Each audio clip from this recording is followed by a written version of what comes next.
Noddy नाम का एक डिलीवरी बॉय अपने लिए एक सेकंड हैंड बाइक खरीदने के लिए दुकान में गया, जहां दुकानदार ने उससे बाइक के लिए $1500 की मांग की, पर नॉडी ने उसकी टंकी पर हुए छेद को देखते हुए ये सौदा 1100 में करने का फैसला किया। जिसके बाद वो शाम को बाइक ले जाने का वादा करके वहां से निकल गया, पर वो ये नहीं जानता था कि ये बाइक आगे जाकर उसकी जिंदगी में तबाही मचाने वाली है। कुछ देर बाद जब वो अपने काम पर पहुंचा तो उसकी मुलाकात अपनी गर्लफ्रेंड किम से हुई, जो उसी के साथ काम करती थी। नॉडी ने अपनी गर्लफ्रेंड को बाइक खरीदने के बारे में बताया, पर उसने बाइक का रेट सिर्फ 600 ही बताया ताकि वो गुस्सा न करने लगे, और साथ ही उसने किम को शाम को बाइक उठाने के बाद मिलने का वादा भी किया। उसी शाम नॉडी अपने दोस्त बजर के साथ उसकी वैन में बाइक को घर ले आया, जिसके बाद वो किम को बुलाने के लिए घर के अंदर चला गया, और इसी मौके का फायदा उठाकर बजर ने बाइक की टंकी की कैप चोरी कर ली। थोड़ी देर बाद जब नॉडी और किम वापस आए तो उसने ऐसा नाटक किया मानो कुछ हुआ ही ना हो। इसके बाद वो लोग बाइक को गैराज में ले गए, जहाँ नॉडी ने उसे स्टार्ट करने की बहुत कोशिश की, मगर वो नाकामयाब रहा। जिसके बाद बजर खुद उस बाइक को ठीक करने में लग गया, पर इस दौरान गलती से उसके हाथ पर चोट लग गई, जिससे कुछ खून बाइक के इंजन पर गिर गया। अगले दिन किम और नॉडी उस बाइक को गैराज में ही छोड़कर अपने काम पर चले गए, पर काम पर जाने से पहले उनकी नजर बाइक के फ्यूल कैप पर पड़ी, जो पता नहीं कैसे वापस अपनी जगह पर आ गया था। कुछ देर बाद किम को पुलिस का फोन आया, जिन्होंने उसे बताया कि पिछली रात बजर के साथ उसके घर में कुछ बहुत ही खतरनाक हुआ है। और ये खबर सुनते ही नॉडी तुरंत उसके घर पहुंच गया, जहां बजर के पड़ोसियों ने उसे बताया कि असल में रात को एक अनजान आदमी उसके घर में घुसकर उसका कत्ल करके भाग गया था। इसके बाद नॉडी को घर के अंदर ले जाया गया, जहां चारों तरफ खून और टायर्स के निशान पड़े हुए थे। साथ ही इन्वेस्टिगेशन ऑफिसर क्लीवर ने नॉडी को उसके दोस्त की लाश भी दिखाई, जिसका सर कटा हुआ था। नॉडी से कुछ सवाल करने के बाद क्लीवर ने उसे घर जाने की इजाजत दे दी, जिसके बाद अब नॉडी उस खून भरे कमरे और ऑफिसर क्लीवर की लहसन की महक वाली सांस दोनों से दूर जा सकता था।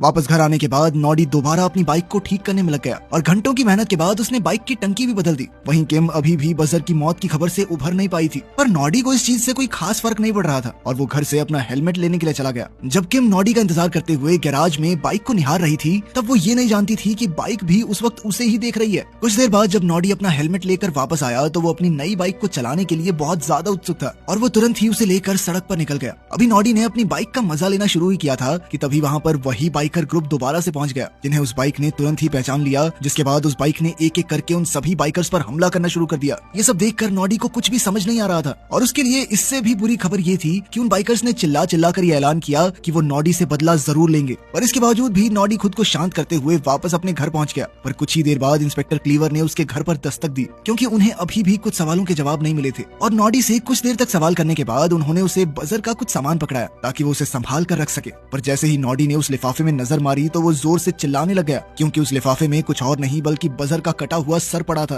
पर तभी अचानक से नॉडी की नींद खुल गई और उसे एहसास हुआ कि ये सब सिर्फ एक सपना था। अगले दिन जब नॉडी और किम बजर के अंतिम संस्कार में जाने के लिए घर से निकले तो नॉडी अचानक से जोर जोर से चिल्लाने लग गया, क्योंकि उसे अपनी नई बाइक कहीं दिखाई नहीं दे रही थी, जिसे उसने उस वक्त अपने घर के बाहर खड़ा किया था। पर तभी किम की नजर गैराज पर पड़ी, जहाँ बाइक बड़े आराम से खड़ी हुई थी, और उसने नॉडी से कहा कि तुम पागल हो, तुमने यहाँ पर खड़ी करी है, सब कुछ भूल जाते हो ना तुम। पर जब नॉडी ने अपनी बाइक को स्टार्ट करने की कोशिश की तो वो बाइक सूरज की रोशनी में आने को तैयार ही नहीं थी, जिसके चलते उन्हें मजबूरन दूसरी बाइक पर जाना पड़ा। फ्यूनरल के दौरान नॉडी की नजर उन्हीं बाइकर्स पर पड़ी जो उस वक्त लोगों को परेशान कर रहे थे, पर खुशकिस्मती से उनमें से किसी ने भी नॉडी को नहीं पहचाना।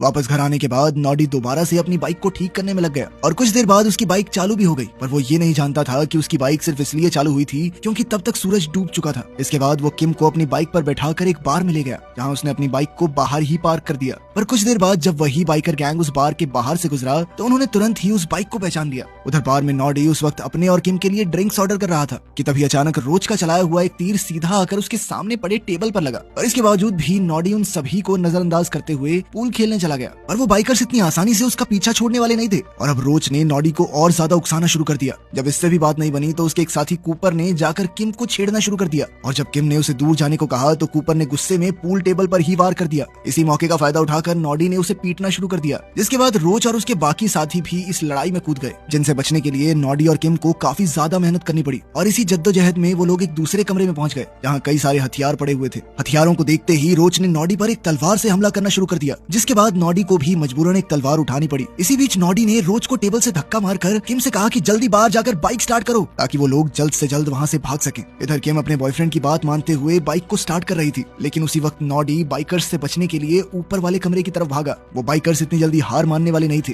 और इसीलिए नॉडी को उन्हें रोकने के लिए तलवार का इस्तेमाल करना पड़ा। जिसके बाद वो उन्हें सीढ़ियों से नीचे धक्का मारकर खिड़की से बाहर कूद गया। पर जैसे ही वो बाहर निकला तभी रोज का एक तीर सीधा आकर उसके हाथ पर लग गया, लेकिन फिर भी वो किसी तरह से बाइक के पीछे जाकर बैठ गया, जहाँ किम उसका इंतजार कर रही थी। वहाँ से निकलने के बाद उन दोनों ने कुछ खाने के लिए रुकने का फैसला किया और जब नॉडी खाने का ऑर्डर देने के लिए अंदर गया तो उस वक्त किम बाहर बाइक पर ही उसका इंतजार कर रही थी। तभी उसने नॉडी को खाने में थोड़ा एक्स्ट्रा लहसन डालने को कहा, लेकिन लहसन शब्द सुनते ही अचानक से बाइक को बहुत ज्यादा गुस्सा आ गया, जिसके बाद बाइक किम को अपने ऊपर बिठाकर वहाँ से निकल गई। किम ने बाइक को रोकने की बहुत कोशिशें की पर इसका कोई फायदा नहीं हुआ और उस बाइक ने किम को एक अंधेरी गली में ले जाकर गिरा दिया। पर जैसे ही वो किम पर हमला करने लगी तो उसकी नजर उसके गले में लटके हुए जीसस क्रॉस पर पड़ी, जिसे देखते ही वो बाइक वहाँ से चली गई। पर वो अभी भी खून की प्यासी थी और इसीलिए वो वापस उस बार में पहुंच गई जहां सभी बाइकर्स अभी भी मौजूद थे। अचानक रोज को बाहर कुछ आवाज सुनाई दी, जिसके बाद उसने कूपर को बाहर जाकर देखने को कहा। जब कूपर ने बाहर निकलकर देखा तो उसकी नजर अपनी तबाह हो चुकी बाइक पर पड़ी, जिसे देखकर वो बहुत ज्यादा गुस्से में आ गया और उसने उस शैतानी बाइक पर बैठकर उसके मालिक से बदला लेने का फैसला किया। पर थोड़ी दूर जाते ही कूपर को एहसास हुआ कि वो बाइक अपने आप ही चल रही है और जब उसने बाइक को काबू करने की कोशिश की तो उस बाइक ने नुकीली चीजों से उस पर हमला करना शुरू कर दिया, जिसके बाद कूपर दर्द से चिल्ला रहा था। पर उस बाइक का मन अभी भी नहीं भरा था और उसने कूपर को उठाकर एक लोहे की रेलिंग पर फेंक दिया, जिससे उसकी मौके पर ही मौत हो गई। उधर जब उसके बाकी साथी बार से बाहर निकले तो उस शापित बाइक ने उनका भी पीछा करना शुरू कर दिया और कुछ ही देर बाद उसने एक एक करके सभी बाइकर्स को खत्म कर दिया, जिसके बाद अब सिर्फ रोच बचा हुआ था। और जब उसने पीछे मुड़कर देखा तो उस शापित बाइक के अलावा वहाँ कोई भी नहीं था। ये देखते ही रोच ने उस बाइक के ऊपर एक आखिरी तीर चलाया जो सीधा जाकर उसकी लाइट में घुस गया। पर वो बाइक इतनी जल्दी हार नहीं मानने वाली थी और उसने रोच के ऊपर भी नुकीली चीजों से हमला करना शुरू कर दिया, जिसके बाद रोच के बचने का कोई चांस नहीं था। पर तभी उस बाइक की नजर एक रोड साइन पर पड़ी जिस पर जीसस क्रॉस जैसा एक निशान बना हुआ था, जिसे देखते ही उस शापित बाइक ने अपना रास्ता बदल लिया। उधर नॉडी अपने घर तो पहुंच गया पर उसे ना तो अपनी बाइक का कुछ पता था और ना ही किम का। पर कुछ देर बाद एक फोन आया जिसमें किसी आदमी ने उसे किम के हॉस्पिटल में दाखिल होने की खबर दी। ये खबर सुनते ही नॉडी तुरंत हॉस्पिटल के लिए निकल गया। उधर रोच भी अपना इलाज कराने के लिए हॉस्पिटल में पहुंचा, पर उसे ये नहीं पता था कि उस वक्त पुलिस उसके साथियों की लाश की जांच कर रही थी और उन सभी के सर कटे हुए थे। जल्द ही इंस्पेक्टर क्लीवर भी हॉस्पिटल में पहुंच गया, जिसने रोच को पूछताछ के लिए अरेस्ट कर लिया। कुछ देर बाद नॉडी भी हॉस्पिटल पहुंचा जहाँ उसकी मुलाकात किम से हुई, जो उस वक्त बहुत ही ज्यादा डरी हुई थी। किम ने अपने बॉयफ्रेंड को उस बाइक की असलियत बताने की बहुत कोशिश की, पर नॉडी ये मानने को तैयार ही नहीं था। उसे लग रहा था कि किम ज्यादा डर गई है, इस वजह से कुछ भी अनशंट बोल रही है। उसने किम को समझाया कि ये सिर्फ तुम्हारा वहम है। उधर इंस्पेक्टर क्लीवर भी रोज से पूछताछ कर रहा था और वो भी इस बात को मानने को तैयार नहीं था कि एक मामूली सी बाइक ने अकेले इतने सारे आदमियों का कत्ल कर दिया है। लेकिन ये बात एकदम सच थी कि एक शापित बाइक रात को पूरे शहर में घूम रही है और जब वो बाइक कुछ देर के लिए आराम करने के लिए 1 नंबर पार्किंग जोन में रुकी तो एक फीमेल पुलिस ऑफिसर ने उसका चालान काटने की कोशिश की, पर जैसे ही उस पुलिस वाली ने हेडलाइट को छुआ तो बाइक ने उस पुलिस वाली का हाथ ही काट लिया, जिसके बाद वो बाइक आराम से वापस अपने गैराज में चली गई। अगली सुबह काम पर जाने से पहले जब नॉडी अपनी बाइक को देखने के लिए गैराज में गया तो उसकी नजर बाइक की हेडलाइट में फंसे एक इंसानी हाथ पर पड़ी और जब उसने अपनी बाइक की टंकी खोली तो वो पूरी तरह से खून से भरी हुई थी और ये सब देखकर नॉडी बहुत ज्यादा डर गया, जिसके बाद वो तुरंत चर्च की तरफ भागा जहाँ प्रीस्ट के असिस्टेंट ने उसे बताया कि प्रीस्ट 9 बजे से पहले नहीं आने वाला। पर नॉडी के पास इतना समय नहीं था और इसीलिए उसने असिस्टेंट को डरा धमकाकर प्रीस्ट को जल्द से जल्द बुलाने को कहा। कुछ देर बाद असिस्टेंट उसे प्रीस्ट से मिलवाने के लिए कन्फेशन रूम में ले गया जहां उसने प्रीस्ट को अपनी परेशानी के बारे में बताया। पर शुरुआत में तो प्रीस्ट ने भी उसकी बात पर विश्वास नहीं किया, पर नॉडी के बार बार प्रार्थना करने पर प्रीस्ट उसके साथ जाने के लिए तैयार हो गया। लेकिन जब वो लोग वहां पहुंचे तो वहां उन्हें कोई भी ऐसा सुराग नहीं मिला जिससे ये साबित हो सके कि ये बाइक शापित है। लेकिन अब भी वो बाइक सूरज की रोशनी में आने के लिए तैयार नहीं थी और जब प्रीस्ट ने जबरदस्ती उसे रोशनी में लाने की कोशिश की तो उस बाइक ने अपनी ब्रेक से प्रीस्ट की उंगली काट दी, जिसके बाद नॉडी तुरंत ही प्रीस्ट को हॉस्पिटल ले गया जहाँ किम पहले से दाखिल थी। और अब उन सभी को ये विश्वास हो गया था कि उस बाइक में जरूर कोई शैतानी आत्मा मौजूद है। पर इस चीज को सही करने के लिए उन्हें पहले ये जानना जरूरी था कि आखिर उस बाइक में कौन सी आत्मा थी, क्योंकि प्रीस्ट के मुताबिक हर एक आत्मा को बाहर निकालने के लिए एक अलग किस्म के तरीके का इस्तेमाल करना पड़ता है। अब ये पता लगाने के लिए प्रीस्ट को नॉडी की मदद चाहिए थी, लेकिन हॉस्पिटल से जाने से पहले उन्होंने किम को एक जीसस क्रॉस का साइन पकड़ाते हुए उसके चारों तरफ लहसन की माला टांग दी ताकि वो बाइक उस पर हमला न कर सके। इसके बाद वो लोग दोबारा चर्च गए जहाँ उन्होंने पूजा के लिए सारा जरूरी सामान उठाया और अब उन्हें जल्द से जल्द वापस गैराज पहुंचना था, क्योंकि पूजा के लिए सूरज की रोशनी होना बहुत ज्यादा जरूरी था। लेकिन तब तक उस शापित बाइक को भी उनके प्लान के बारे में पता चल गया था, इसीलिए उसने उनकी बाइक रास्ते में ही खराब कर दी, जिसके बाद उनके पास बस का इस्तेमाल करने के अलावा और कोई दूसरा चारा नहीं था। इसी वजह से उनका बहुत ज्यादा समय बर्बाद हो गया। जब तक वो लोग गैराज पहुंचे तब तक सूरज नीचे जा चुका था, पर इसके बावजूद भी प्रीस्ट ने पूजा की तैयारी करना शुरू कर दिया। जैसे ही प्रीस्ट ने मंत्र पढ़ना शुरू किया तो पहले तो बाइक को कुछ भी नहीं हुआ, लेकिन कुछ ही देर बाद उसने अपनी ताकत से तेज हवाएं चलानी शुरू कर दी और जब प्रीस्ट इससे भी नहीं माना तो उसने प्रीस्ट को दीवार से चिपका कर अलग अलग चीजों से हमला करना शुरू कर दिया। लेकिन प्रीस्ट अभी भी हार मानने को तैयार नहीं था और वो लगातार मंत्र पढ़ रहा था, जिसके चलते थोड़ी देर बाद वो बाइक कमजोर पड़ गई और अब अपनी पूजा को खत्म करने के लिए प्रीस्ट ने उस बाइक पर होली वाटर डाला। पर उस पानी के लगते ही अचानक उस बाइक से नुकीली चीजें बाहर आने लगी, जिसके बाद उसने दोबारा प्रीस्ट पर हमला करने की कोशिश की, लेकिन इस बार नॉडी एक जीसस क्रॉस लेकर बीच में आ गया, जिसके चलते उन्हें वहां से भागने का मौका मिल गया। गैराज से बाहर निकलते ही प्रीस्ट तुरंत ही पुलिस स्टेशन की तरफ भागा।